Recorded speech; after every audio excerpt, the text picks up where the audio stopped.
Khalifah yang masyhur banyaknya 4. Orangnya tampan dan juga hebat-hebat. Jika memang kita umat Nabi Muhammad, Jawablah salam kami dengan semangat.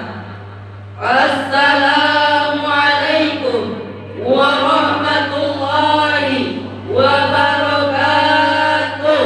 Waalaikumsalam warahmatullahi wabarakatuh. Alhamdulillahilladzi asra bi'abdihi lailan minal masjidil haram ilal masjidil aqsa alladzi barakna haulahu linuriyahu min ayatina innahu huwas samiul basir. Assalatu wassalamu ala sayyidina wa habibina wa syafi'ina wa maulana Muhammad wa ala alihi wa ashabihi wa junudihi ajma'in. Amma ba'd. Guru-guru yang kami muliakan, hadirin wal hadirat yang kami banggakan, berdasarkan hasil riset Universitas Columbia Amerika Serikat bahwa Indonesia tercinta berada pada wilayah zona yang akumulasinya menimpa kerusakan bumi.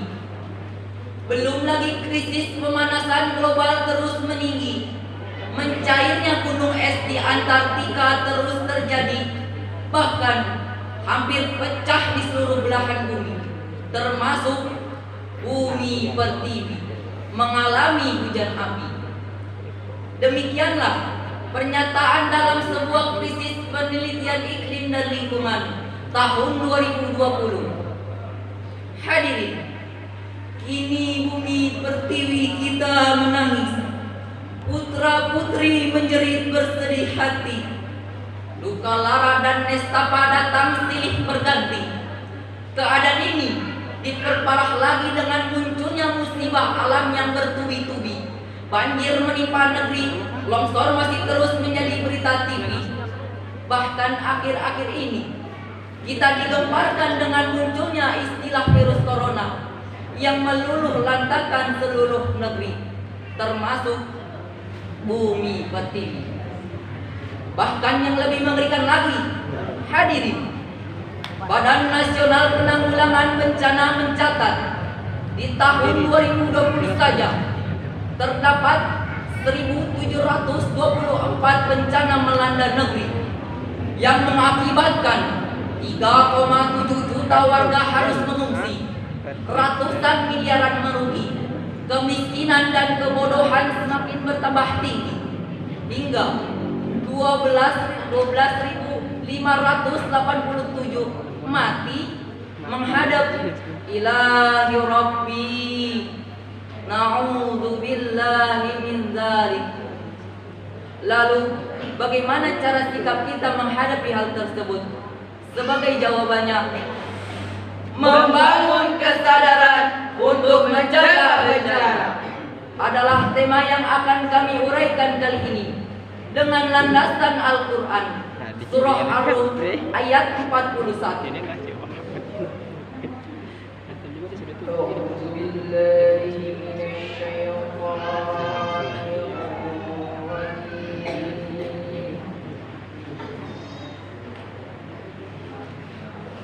Bismillahirrahmanirrahim.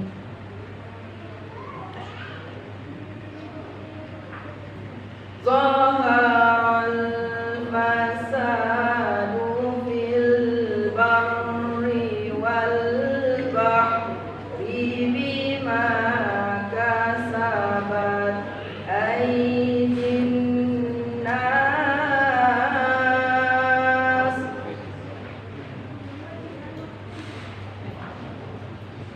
bima kasabat aydin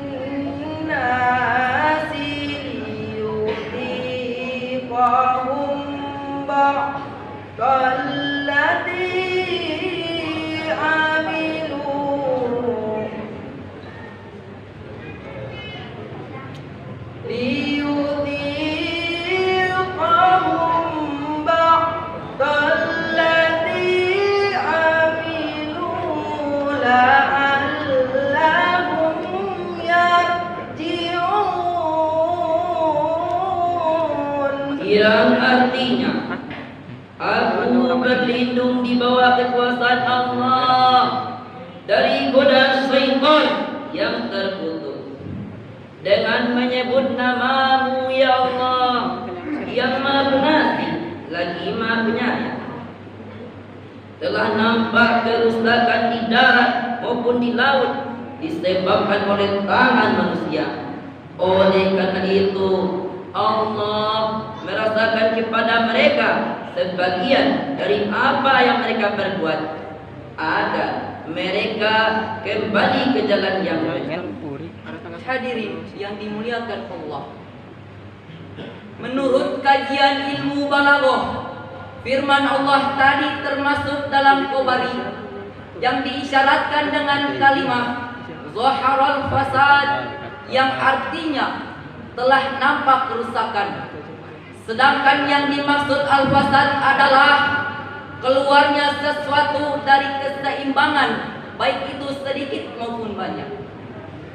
Syekh Muhammad Ali Al-Badawi dalam kitab Sofatut Tafasir jilid kedua halaman 442, beliau menafsirkan al-muradu bil fasadil jadbu wa kasratul hariki wal gharqi wa mahaqqul barakati wa kasratul madari bi sya'mil ma'asi au bi kasbihi iyyahu, bahwa sebab terjadinya kerusakan yaitu timbulnya kelaparan, timbulnya kebakaran, terjadinya banjir bandang, lenyapnya berkah, dan munculnya berbagai kerusakan yang disebabkan kemaksiatan manusia. Hadirin, menurut Profesor Dr. Muhammad Quraisy Shihab dalam tafsir Al-Misbah halaman 236, beliau menafsirkan bahwa sebab terjadi kerusakan fil barri wal bahri, terjadi di daratan dan di lautan. Kerusakan di daratan berupa gempa bumi, banjir bandang, longsor, dan pencemaran lingkungan yang disebabkan kemaksiatan manusia. Sedangkan kerusakan di lautan berupa rusaknya ekosistem sebagai dampak tumbuhnya kemaksiatan manusia. Hadirin, mengapa kerusakan terjadi? Jawabannya adalah bima kasabat aydin nas, disebabkan oleh tangan manusia. Maksudnya bahwa sebab terjadinya kerusakan yaitu bergelimangnya kemaksiatan dan dosa manusia karena keserasian alam tergantung pada ketaatan manusia. Hadirin, mari sama-sama kita perhatikan di saat manusia berperang, baik perang dunia pertama maupun perang dunia kedua, yang paling besar menjadi kerusakan adalah alam. Karena masing-masing negara yang berperang berlomba-lomba membuat senjata yang mematikan, berupa senjata gas air mata, senjata AK-45, senjata nuklir, hingga senjata biologi yang dapat mengakhiri ekosistem, yang dapat membunuh manusia, tapi juga alam semesta yang tidak berdosa. Pantaslah Rasulullah Sallallahu Alaihi Wasallam bersabda yang diriwayatkan oleh Imam Tirmizi yang bersumber dari Aisyah radhiyallahu anha. Beliau mengatakan, di akhir zaman nanti kita akan menjadikan pengelapan bumi, hujan batu bertumpukan. Lalu hal apakah yang harus kita lakukan? Sebagai jawabannya, mari sama-sama kita renungkan firman Allah dalam Al-Quran surah Al-A'raf ayat 56. Bismillahirrahmanirrahim.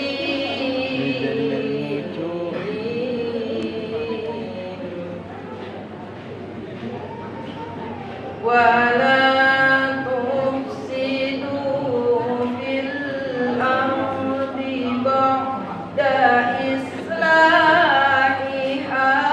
wad'uhu khawfan wa tama'an.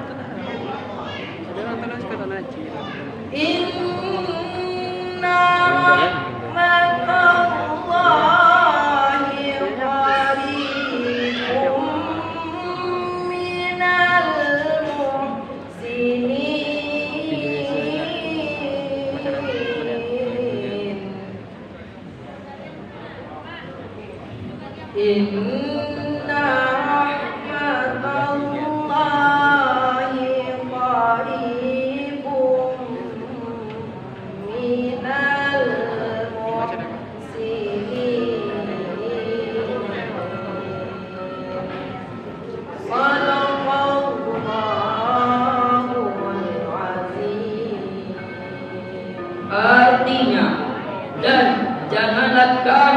menjadi perusak di muka bumi ini.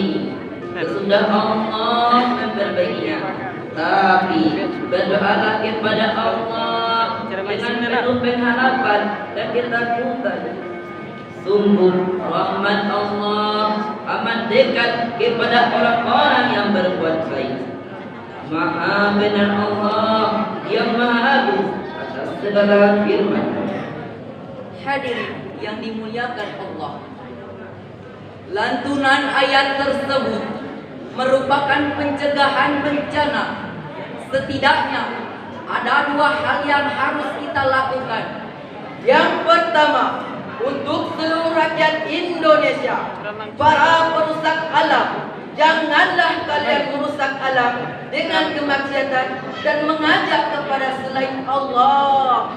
Dengan demikian, hadirin, haramlah hukumnya bagi kita saudara serta seluruh komponen bangsa untuk memperbuat dosa dan menanamkan benih-benih kemaksiatan yang membuat Allah murka. Rasulullah sallallahu alaihi wasallam bersabda, "Idza zahara zina wa riba fi qaryatin faqad ahallu bi anfusihim azab Allah." Apabila kalian melihat perzinaan dan riba di suatu negara, maka seolah-olah mereka telah menghalalkan diturunkannya azab Allah. Yang kedua, senantiasa bermohon kepada Allah dengan mengikuti segala perintahnya dan menjauhi segala larangannya, dan berdoalah kepada Allah dengan penuh rasa takut akan siksanya dan penuh pengharapan pada rahmat. Ya, dari syarahan kami di atas dapat kami ambil kesimpulan bahwa untuk mencegah bencana setidaknya ada 3 hal yang harus kita lakukan. Yang pertama, untuk seluruh rakyat Indonesia, hendaknya timbul kesadaran untuk memelihara dan memakmurkan alam semesta. Yang kedua, agar lebih berhati-hati, teliti, dan lebih peduli kepada lingkungan. Yang ketiga, kepada aparat pemerintah, para penegak hukum, tolong tindak tegas dan tumpas para perusak alam sampai ke akar-akarnya. Jika hal tersebut telah kita lakukan, hadirin, Kami yakin negeri kita akan semakin subur, Indonesia semakin makmur, dan menjadi negeri baldatun thayyibatun wa rabbul ghafur. Amin, amin ya rabbal alamin. sebelum syarahan ini kami tutup, izinkan kami membawakan sebuah pantun. Makan kedondong rasanya asam, Sama rasa dengan mangga. Mari kita lestarikan alam agar bumi selalu terjaga. Sekian dari kami. Assalamualaikum warahmatullahi wabarakatuh.